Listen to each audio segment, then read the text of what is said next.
Jasur, o'zi beso'naqaysan. Yana fast-food ishingni qara. Mashq qilganing nima-yu? Bu yeyotgan narsalaring nima? Endi balans bo'ladi-da. Men qancha harakat qilsam ham dieta qila olmayman. Mana ertalab nahonga oshim bor. Kechki to'yim bor. Do'stim, unda mashq qilib nima qilasan? Hammasi befoyda-ku. Sen birinchi bo'lib ovqatlanishingni to'g'rilashing kerak. Ovqatlanishingni to'g'rila deysanmi? Ha? Kunda kunora choyxona bo'lsa, har xil ziyofatlar, yig'inlar, mehmondorchilikda yursam. Qanaqa to'g'ri ovqatlanish? Nima qilsam ham dieta qilish menga emas. Sog'lig'im uchun mashq qilaveraman. Meni qo'y.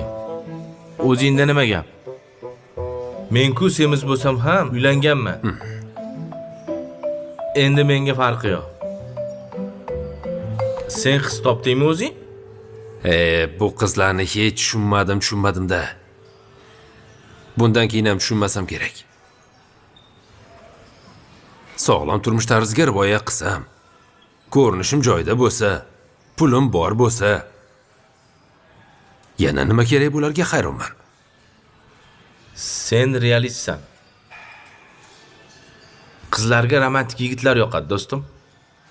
Mana masalan, romantik kinolarni ko'rganmisan? Titanik ko'rganmisan? Yo'q. Hech bo'lmasa hindcha kino ko'rganmisan?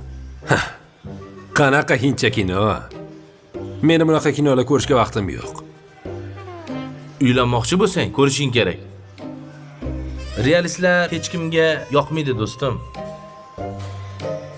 Menga qara. Men senga telefonimdan 3-4 ta kinolarni tashlab qo'yaman. Bir ko'rib chiq, keyin gaplashamiz. Xo'pmi? Ko'rasanmi? Xo'p. Mayli, vaqtim bo'lsa ko'raman. Qani endi tur.